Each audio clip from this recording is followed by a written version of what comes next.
Greetings folks and welcome to the Electromaker show. This is your midweek roundup of all things maker and embedded and lovely. And on this week's show we have a new Electromaker product of the week. We have 3 new Electromaker of the month winners who win cash prizes just for putting their projects up on our website, and a bunch of exciting new hardware to talk about.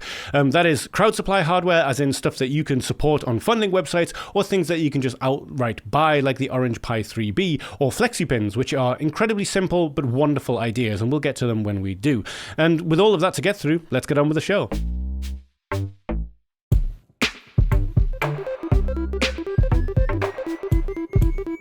We are going to begin this week's show by talking about the Electromaker of the Month winners for July 2023, but we're not going to talk about them for quite as long as we normally do, and that comes down to a very simple reason. It appears that the judges that judge our Electromaker of the Month contest have a very similar taste to me, because 2 of the projects that won are projects that I featured quite heavily on last week's Electromaker show. Now, I am still going to talk about all of these things because they are Electromaker of the Month winners, but since Electromaker of the Month works with a panel of independent judges, it does mean that these things will happen occasionally. I was originally going to be the person that picked the winners of Electromaker of the Month and asked to not be, so I could just talk about projects with impunity and not have to worry about people thinking I was playing favourites. However, that does mean that occasionally this kind of stuff can happen. And this isn't the first time that I've featured something on the show that's then gone on to win. Electromaker of the Month itself is a rolling competition. Every month since July 2022, we've passed every project that's happened that month. This is our project portal. You can upload projects there for free, by the way. You need a free Electromaker account. You can just click join us here. It takes a couple of minutes to make your account, and then you can upload your projects or import them from other websites that you may have put your project on already. Each month, all of the projects are sent to a panel of independent judges who pick 3 to win. The winner wins $150 in cash and a big pile of Electromaker swag, including things like stickers and a PCB ruler and lots of other things like that. And second prize wins $100 in cash, and third prize wins $50. And having just scrolled through them, you'll see that they've been somewhat spoiled, but you'll also notice that these are things that I talked about in last week's show. That said, if you don't want to go back and watch that, I'll give a very brief rundown now. This is a DIY rotating display using an Arduino Nano and an ESP1. The ESP1 is just for Wi-Fi communication. All of the everything else is being done on the Arduino Nano, and then there's a bunch of different hardware on here to run these LEDs with a very specific timing. A Hall effect sensor in order to see how fast the thing is rotating, and underneath, as you'll see, this thing is shaped like a CD. It is run from a scavenged CD drive motor, and you can change the speed of it using this rotary encoder just underneath. Now, there's again, as I did when I talked about it last week, I haven't even mentioned the fact that this top PCB is powered completely wirelessly. It is sending power wirelessly up to the PCB, and when we actually get into it running, you can see that it does look rather good. There is a certain amount of flickering. However, that certain amount of flickering is just coming from the fact that I believe this is being filmed from a phone camera. If you're seeing this with your eyes, it looks a lot smoother. And yes, this is the winner of the Electromaker of the Month. Perhaps unsurprisingly, there's a huge amount of depth that's gone into this project. That's not to say that projects can't win or rank very highly without having complexity, and we'll actually get onto that in just a moment. But yeah, our judges were absolutely, well, it says here, our judges loved the project's intricate planning and decision to use simple and easily available parts. Also very impressed with the documentation that covers not only how the build came together, but the challenges involved and how they were overcome. The video goes through a lot of this, by the way. There's a huge deep dive into it, including the disassembly of it and going through each part and how it works, and you know, all the electronics and the various problems that they had to overcome, including things like, as I said, the timing of the LEDs and how they used a Hall effect sensor in order to get the timing correct. And all of this is also shown in the actual write-up, which you can find here as well. As always, I will link this winners document under the video, because each title links out to the projects themselves, and of course the videos from the projects you can see here as well. So congratulations LHM0, for that is your username here on the Electromaker website, also known as Maker Electronics Projects on YouTube. You are the winner of the Electromaker of the Month this month. You win $150 in cash and a pile of Electromaker swag that will be winging its way out to you very soon. Now, as I mentioned, high complexity isn't necessarily what you need to win a prize here at Electromaker of the Month, because our second prize winner here has made something absolutely amazing. Let's get that out of the way straight away. There's nothing about this that isn't incredible, but what makes it incredible in a way is its simplicity. This uses pieces you'll find in a normal Arduino starter kit, and the rest of it is made entirely out of cardboard, including a reloading mechanism and a trigger mechanism. So this is laser tag. If you've ever gone and played laser tag, you will know that you have light guns that shoot infrared, and there are sensors that pick up that infrared, and that's where you decide if you are shot or not. You have a certain amount of lives, and when those lives are over, it is game over. And as you can see from this video, that is exactly what this does. So if I'm just going to fast forward onto, this is the demo of it working.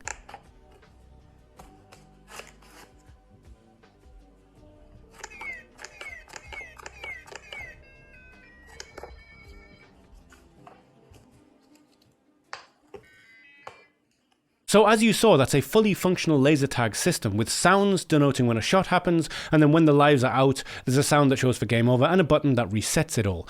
What makes it impressive is that inside there is just bits that you'll find in a regular Arduino starter kit. Lots of jumper wires, an Arduino Uno, 9-volt battery adapter, mini breadboard, infrared sensors, infrared blasters, little 7-segment displays. These are all things that you will find inside your average Arduino starter kit. To turn it into such a fantastic project is incredible. And this is an absolutely deserving second place winner. This is from Mail Studio. As mentioned, this video is in French, but if you want to see the original, which is in English, if you want to see the original write-up, which is in English, you can find that on the Electromaker website just here, which goes through all of it as well, including the electronics and how you can put one of these together yourself. For me, the thing that I find incredible is just the level of skill that goes into making cardboard crafting look this good. I make things out of cardboard for my children quite a lot, and they look all right. Okay, but this looks really incredible, and especially once it's painted up and finished, the finish on it is just absolutely astounding. As you're seeing, these things look like, if they were made out of foam core, these things would look like props. It's incredible. So this is an absolutely fantastic second place winner. You're deserving of the $100 prize and the pile of Electromaker swag that will be making its way to you. In third place this month is an ESP8266 reaction game from Make It For Less.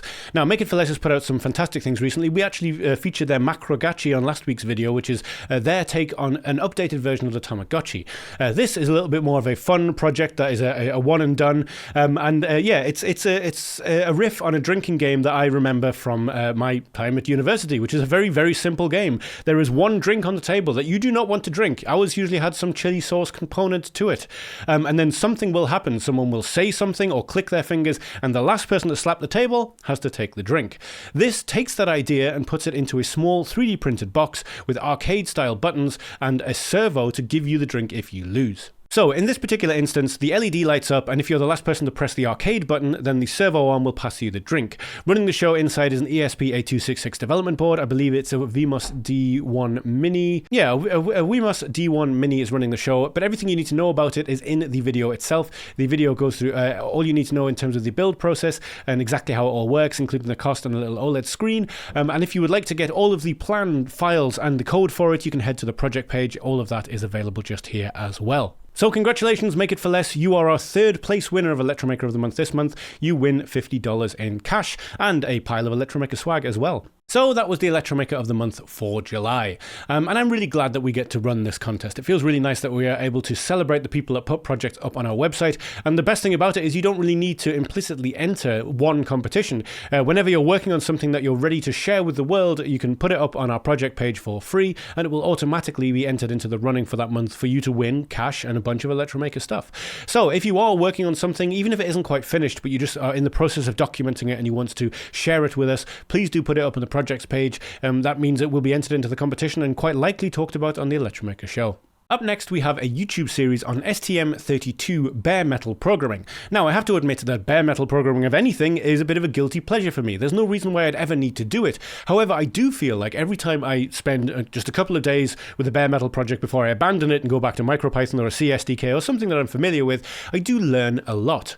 Now, we talked about something similar to this last year. Mitchell Davis put out an Arduino series, which was basically Blinkenlights the hardware or something he called it, which started with your average blinking Arduino program and went down and down and down until the point that you were basically working in the command line using AVR Dude to flash microcontrollers that way. This is similar, but as I mentioned, for the STM32.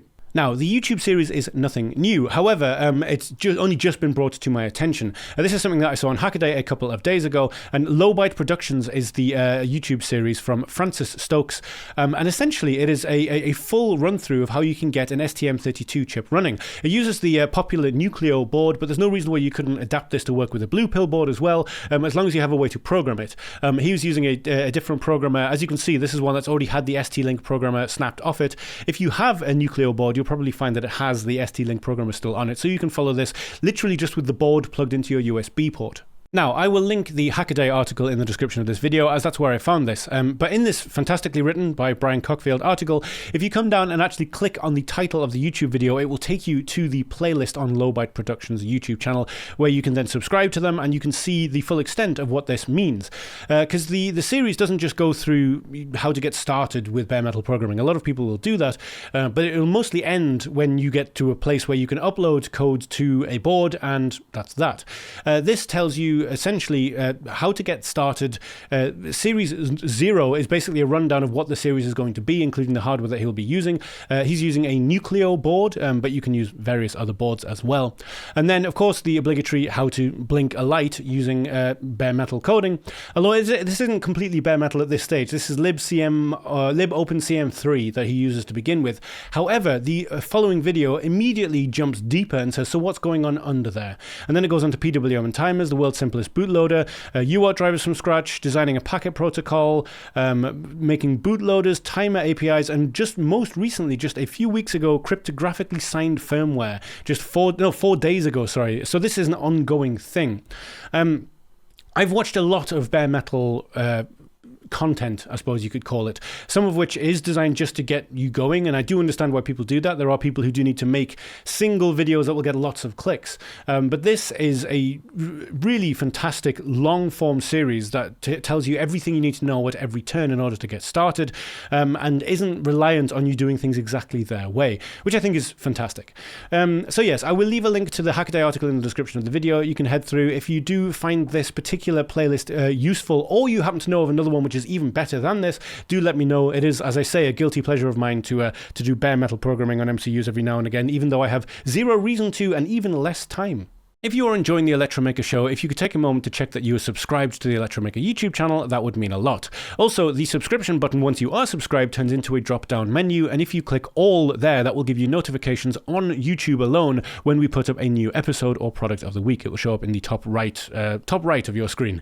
Now, the other thing that YouTubers always ask for is please smash that like button or whatever people say. I don't really mind seeing how many people like it. It's nice, but when you press like, it also shows YouTube that you like it, and that makes it far more likely that they will recommend it to other people. So those 3 things are free and very quick to do, and if you wouldn't mind doing them, that would be great. However, if you would like to support us in a somewhat more concrete way, we do have a shop. Yes, at www.electromaker.io/shop, you will find everything from the first Arduino starter kit that you might want to buy someone as a gift or a Christmas present, right through to very specific things that you might be looking for your project, or indeed 10,000 of those very specific things that your work might be looking for. If it's not listed on the site, please do get in touch with our sales representatives. And thank you to all of you that are using the Electromaker shop. That is the sole way that this show is funded. Yeah, we hope to continue doing it that way. It's really nice not to have to rely on YouTube advertisements and all of that kind of stuff. If you've ever seen an advert on one of our YouTube videos, rest assured that money is going to YouTube and not us. Anyway, with all of that said, thank you. Let's get on with the show. It is time for Funding Website Things, the part of the show where we look at things on funding websites, and today we're looking at 2 pre-launch projects on CrowdSupply. Now, CrowdSupply, if you're not familiar with it, is exactly like Kickstarter, but it is just for hardware electronics. And one of the things that sets it aside to things like Kickstarter is that you can have extended pre-launch phases where you say, this is something that we're working out and we're about to launch it. But until we do, we're just going to say, look at how cool this is, but we'll update you when we know how much it's going to cost. And that's essentially what's happening with both of these projects right now. This is a fantastic way to get an idea about what might be coming, and what we do in the Electromaker show is we will frequently go back and look at things that we featured in the past and see how the funding is going and whether you might want to actually support them once that funding round begins. So we're going to start with OpenSmartKit from the company OSK, presumably named after OpenSmartKit, coming from the Ukraine. And this is an open source, flexible, modular hardware modules with Home Assistant compatibility for any of your automation needs. Now, we've seen lots of all-in-one smart home boxes that can do it all before. What really sets any of these aside is A, how useful would it be? B, how much can you hack it to your own means? And C, how much does it cost? Well, the third one we can't really answer at this stage because we don't know. They haven't started their funding round, and that's how everything works on this website. You do not know until the funding round begins. However, every other part of those questions looks pretty good. So this is a DIN mountable box that you can get various different versions of. It is a base board which has varying different kinds of functionality. We'll get onto that in a moment, which has these cards you can slot into it, all of which house ESP32 modules. So ESP32 based modules, ideal for a variety of automating tasks, including home automation. All OSK modules are enclosed and support DIN rail mounting, as I've just mentioned. And so let's look at the first one here. This is the Relay S1. It has 8 2-contact mechanical relays and 16 I/O. Using those relays, users can control up to 6 amp 250 alternating current or 6 amp 30 amp direct current. And as you're seeing here, you have the box here, which can be DIN rail mountable, CAN bus in and out, and then I/O on each side here, and a bunch of relays as well. And then there's another version which has solid state relays, and another version that has power MOSFETs. The idea being that you can plug sensors directly into this box. You don't have to use wireless sensors, but of course, if you want to, this is an ESP32, so you've Wi-Fi, Bluetooth, any other way that you want to connect to things. So I think this is the key part of it right here. As it says, OpenSmartKit was created by programmers for programmers. So users can develop custom firmware and easily flash it without limitations. At the same time, if you don't wish to program it, you can set it up by using friendly plug-and-play software like ESP Home or Home Assistant.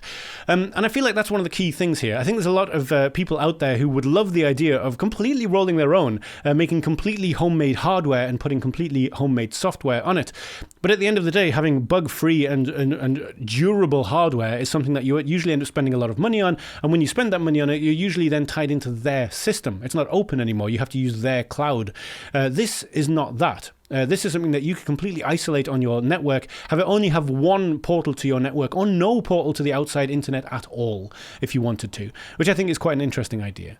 And also the software side of it, just the fact that you can plumb Home Assistant into this thing and you can have this thing and have it up and running, working straight away with the idea of changing the firmware in a way that you like later. As it says, this is something that is clearly stackable.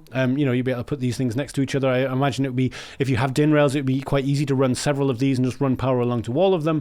But at this stage, that's all there is to say about it. I'll leave a link to it in the description of the video. As always, if you want to, you can put your email address in this box right here and click subscribe. And what you're subscribing to there is just updates from the OSK team about this particular product. You'll only hear about this. So if you come to Crowd Supply and you put your email address on just one page, that's the only product you're going to hear about. And we'll come back to this one when we know how much it's going to cost and when they're going to be putting it live.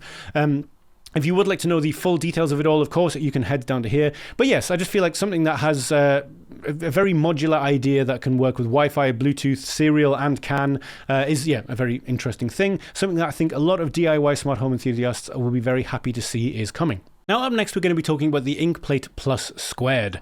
Now, we talked about a lot of Inkplate products over the years on this show, and if Inkplate just continued putting out different sized e-paper displays that were more or less the same, there may come a point where I'd stop speaking about them. But this is not that. This is an incredibly innovative idea, because you may not be aware of this, but one of the things that really sets the earlier Inkplates aside is that they found that they could get a huge amount of refurbished but not used Amazon Kindle displays and thought, what could we do with these? And they used that as their basis to work a product together, basically. So how could we drive this e-paper display? All right, we'll make a custom driver. How can we get the user to use this display? All right, we need an MCU. Well, let's just go straight for an ESP32. Everyone loves those. So now we have a Wi-Fi enabled display. What else can we add to it? And that's what's happened over the years. There's various different kinds of them with things like real-time clocks on them, with user capacitive touch buttons on the front. This is exactly that. They found that there was these custom e-paper touch touchscreens that were acquired for that were made for a project that was no longer going ahead. They acquired them and they designed the Inkplate Plus squared around it. And for that reason alone, this is going to be a limited thing when it is released. Now, this is a pre-launch page, no idea about how much it's going to cost quite yet. But as it said, there's only going to be around 400 pieces. The limited availability thing I just mentioned was here, by the way. There's only going to be around 400 of them made. They don't know for that for sure quite yet. But this thing is kind of amazing looking. It's somewhere between like the thingy things from Nordic Semiconductor. Funnily enough, we'll be talking about the Thingy 53 later on this show. And the what company makes the M5? The M5 Atom boards that have either the matrix LED in them or the screen in them. It sort of looks like between those two things. But as far as I know, there's no one making small custom e-paper displays like this with a touchscreen and a bunch of different ways of working with them. Now, the all-important specs. Once again, we have an ESP32 system on chip, which is what's going to be running the show. And there is also the ability to attach a real-time clock. I don't know if it comes with a real-time clock. Oh no, it comes with a real-time clock. I apologize. A micro SD card reader where they can pull images for display. Although, of course, you could also draw your own custom buttons on the touchscreen is what I'm thinking people might end up using this for. It also comes with a LiPo battery or Lylon battery ready to use with an onboard charging circuit. Interestingly, it also comes with environmental and air quality sensors, and it also comes with sensors for proximity and gesture detection thanks to the APDS 9960 Broadcom chip, something I'm not so familiar with. But yeah, I mean, that's something that we can maybe come back to on a later show. I'm really interested in finding out what people are using for those, because everyone switched to these Bosch environmental sensors overnight, and I'm very interested to see if there's a reason that these things keep showing up, because I recognize the product, sorry, the product number, know nothing about the product. Always find that interesting. Anyway, as I said, this is just a lovely little square. It would just be a lovely little square development kit for the ESP32 alone, even if you don't put the touch e-ink display in there too. So touch e-ink display is going to be fantastic for power consumption. You can use low power on the ESP32, and as the previous ones of these have shown, some of the projects have used ultra low power on them before. I don't know how it'll work in this particular setup. It's just a really interesting idea, and I love the fact that Soldered keep coming back to and doing things like this, because the first Inkplate was just an idea out of necessity. What are we going to do with all of these e-ink displays now that we've bought them thinking we'd make something out of them? Well, they made one of the earliest user-friendly e-ink displays, and lots of companies have done them since then, but Soldered have been doing this for a long time and have always delivered on everything that they've put out. So, as I said before, if Soldered were doing the same thing over and over again, I wouldn't necessarily cover it, but in a weird way, because of the way that they do things, they're always going to be doing interesting stuff. For as long as displays hit the market that end up not being used for products, they're going to find an interesting way of putting it into our hands rather than them ending up in some closed source junk that'll get thrown away in a few months' time. I really like that idea, and I hope that you will too. It is time for the Electromaker product of the week, and this time they have focused on the Nordic Semiconductor Thingy 53, which I'm very glad about, because it's something that I have talked about and fiddled with for a very long time, pretty much since it was released. Nordic sent me one on release, which of course I gave away shortly after getting it, but yeah, I've been amazed by this little Bluetooth kit, how easy it is to get up and running with it, and I've seen it do some kind of amazing things. So at its core, it is an NRF53840 chip, which was Nordic's flagship BLE chip. It sort of still is. The NRF54 is out, but it's not out in the same way as the older flagships are. But yeah, the Nordic 53 puts the NRF53840 into a really nice square container with a battery and a battery charger and a bunch of sensors. It makes it very easy to get started with it. Not only that, when we were at Embedded World last year, Robin from Nordic showed me in real time how easy it is to gather sound data on the Thingy 53, then send it to Edge Impulse via a mobile phone, and then get a trained model back onto it. And it took almost no time at all. In fact, the only slowdowns that happened weren't down to the hardware itself. It's down to the fact that when you get a huge amount of people in a small space like that, there's trouble with signal was the main issue. There was something like when they were talking about the Wi-Fi stuff, they were talking about something like 150,000 different access points in that one room alone. Yeah, conferences are a different kind of crazy. Anyway, back to the point. The Nordic Thingy 53 is our product of the week, and as always, there is a fantastic video from Robin Mitchell, our gadget guru, who talks about it in a lot more detail than I'm going to be able to. As I've mentioned many times in the past, Robin is actually an engineer, so when he talks about every aspect of something, he understands every aspect of it, whereas I understand most of it, and then it gets to a point where it goes straight over my head, and it's things that I'm looking forward to messing with when I have spare time. If I ever get a retirement, maybe I'll finally understand some of these things. Now, The Nordic Thingy 53, as I've mentioned, is a little square development kit. This is just the PCB side of it. But if you look, you have a lot of things built into there. RGB LED for feedback and a color sensor for sensing colors going into the board as well. 2.4 gigahertz antenna for various forms of radio communication. A digital microphone, RF port for direct RF measurements, and then an NRF 21540, which is a coprocessor. And I can't remember exactly what that one does. I'll have to look that one up. User programmable buttons, and then the SoC, and then an external memory chip as well. On the other side, there is a buzzer, an NFC antenna connector, so you can use NFC with this, an accelerometer and a gyroscope, a humidity, a temperature and pressure and gas sensor, and a low power accelerometer. I find this one really interesting. If you want to run in a super low power mode, they have a separate part which is specifically for low power accelerometer, which isn't as capable as another accelerometer, but sometimes it doesn't need to be. Sometimes you need something to run for a very long time and just report and wake up and report when it gets moved, and this is exactly what that is for. And then NPM 1100 power management chip, and a battery connector as well, and a USB-C connector for programming, all of that kind of good stuff. Oh, it's a range extender. The 21540 is a plug-and-play range extender offering. Yes, I did know about this. Okay, anyway, I got slightly distracted. It bugs me that I couldn't remember what the NRF 21540 is.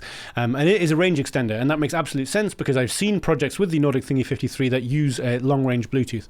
So yes, anyway. So, as always, if you'd like to see a slightly more thorough run-through than I'm going to give, you can watch Robin's video. I will leave a link to the Product of the Week article in the description of the video.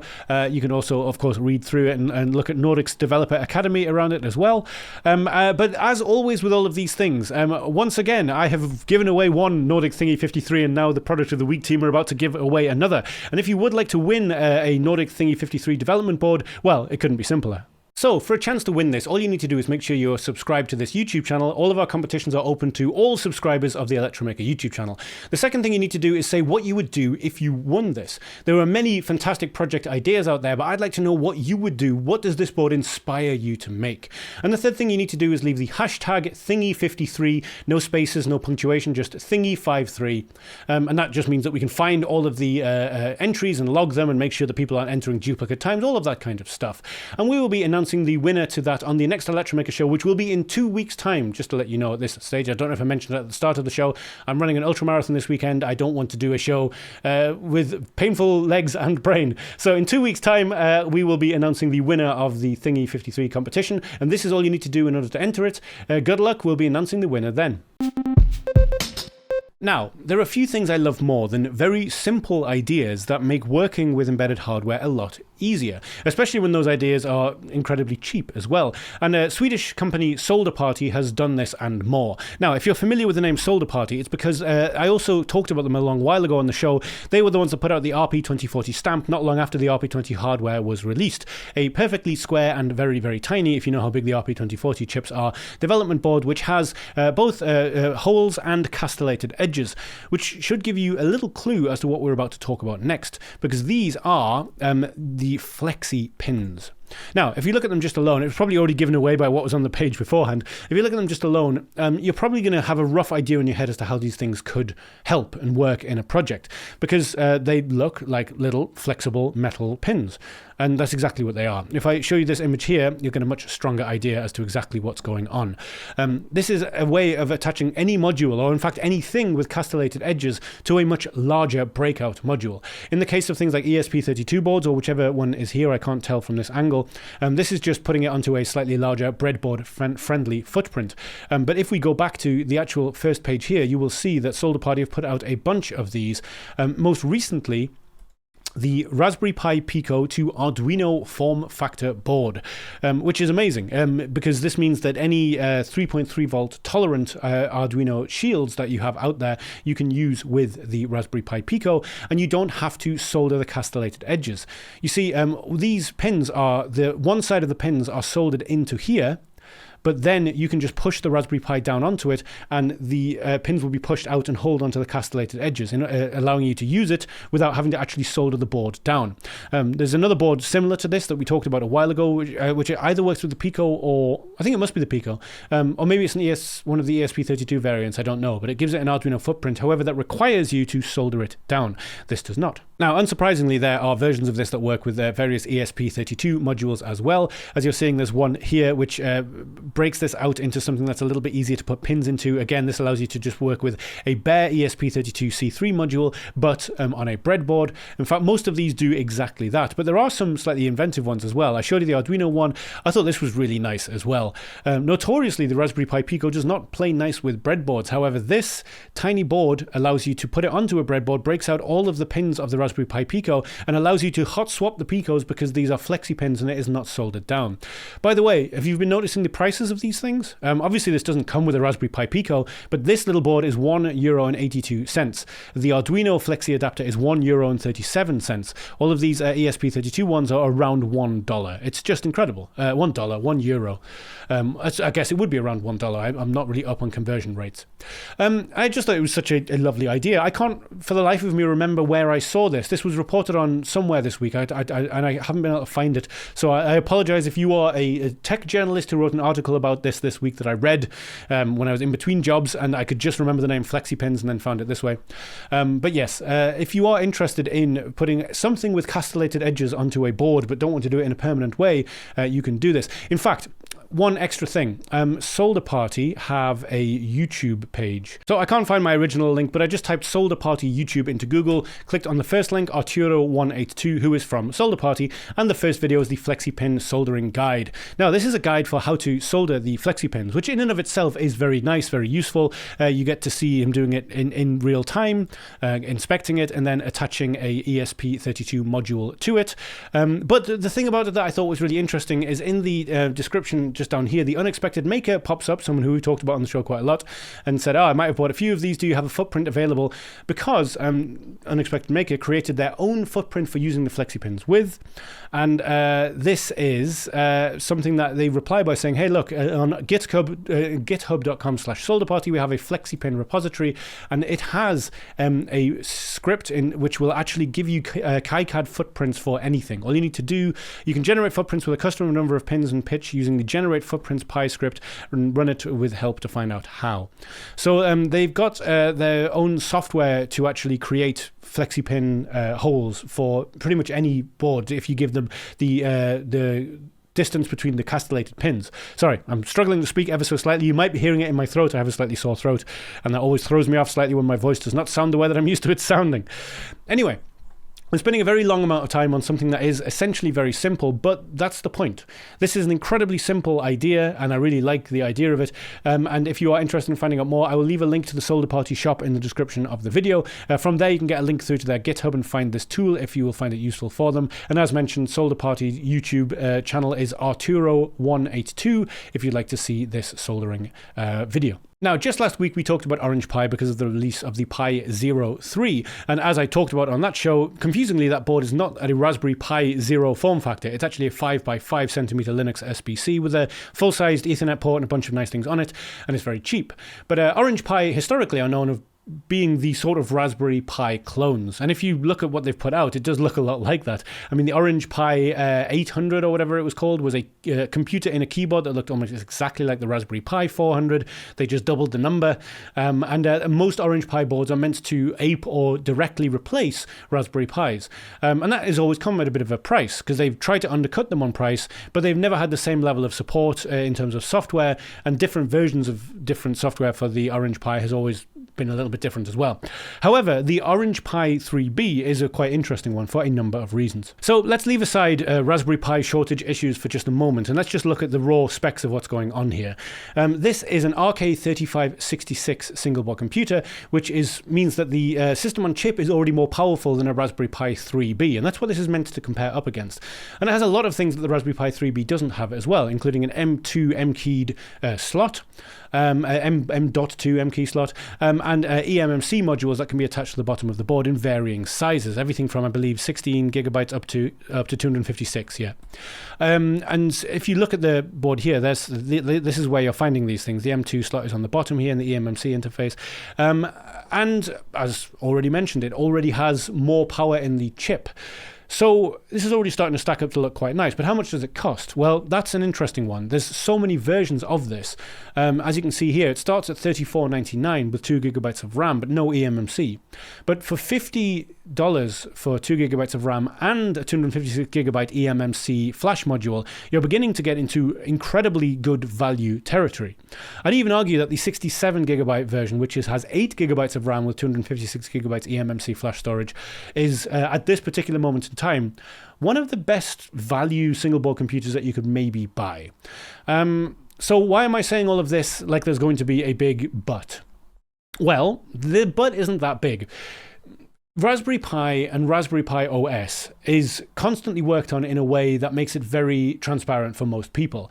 If you are a casual user, and I consider myself very much a casual user, the good thing about Raspberry Pi is that not only is everything very well documented and looked into, if there is a problem with something, it's most likely written about as part of the Raspberry Pi community in the forum posts on Twitter or whatever, and easily searchable because so many people use it.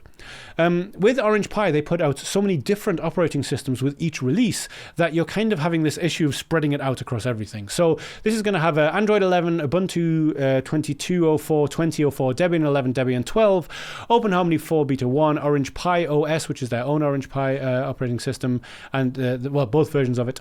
And as CNX say quite here, it's unlikely all those images get the same level of support, so users will have to find out which one works best for them.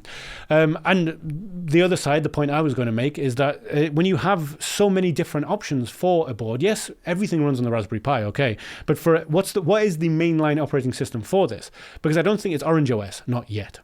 Anyway, went off on a bit of a rant there, but the point is, if you do want one of these, they are actually already available to pre-order on Amazon. There's a link in the CNX software article, which I will leave in the description of the video. AliExpress. I thought there was an yes, there we go. Pre-order on Amazon, also available on AliExpress. I think maybe that has been changed since I saw this original article, actually. I don't think it was available on AliExpress. It is not. Oh, there you go. That's what happens when I look at things in real time. It looks like the OrangePi 3B is not available on the AliExpress store quite yet. However, you can pre-order it on Amazon. And as I previously mentioned, I feel like this setup here, $67.99 for a pretty powerful, the RK3566 is a pretty powerful chip in and of itself. It's not the most powerful one showing up in SBCs right now, but those SBCs tend to cost $100 more than this. If you get this running with a stable version of Linux, and you're happy to maybe run into any of the issues that could provide, which aren't necessarily many if you're using this as a server with some basic GPIO in and out, don't see there being any particular issue. That's one thing that OrangePi are very good at. Their libraries for working with the GPIOs and stuff like that tend to be fairly complete. This is very, very good value indeed. That was our show for this week. Thank you so much for joining me. Thank you for your continued support. Now, there will not be an Electromaker show next week. As I mentioned in last week's show, I have an ultramarathon happening this weekend. It is all around the Berlin Wall, the path that it took around my home city of Berlin. Every year, several hundred people take on the 100-mile, 160-kilometer challenge, and this year I am unlucky enough to have convinced myself that I should be one of those people. I am raising money for Mind UK, which is a UK-based charity that helps people with mental health difficulties. While I've never talked about it in the context of the Electromaker show, because why would I am one of those people. I have I'm really only the person I am today through the support that I have received in the past. I would like to fund that support to continue for all people regardless of who they are. So there will be a link in the bottom of this video to my funding page, which has already raised over £1,000, which I'm very humbled about. Yes, I won't be doing an Electromaker show next week. I will be recovering both my legs and my brain from whatever ordeal awaits me this weekend. So I will be back with you in 2 weeks. I hope you have a fantastic fortnight. Take care. Be safe. Bye.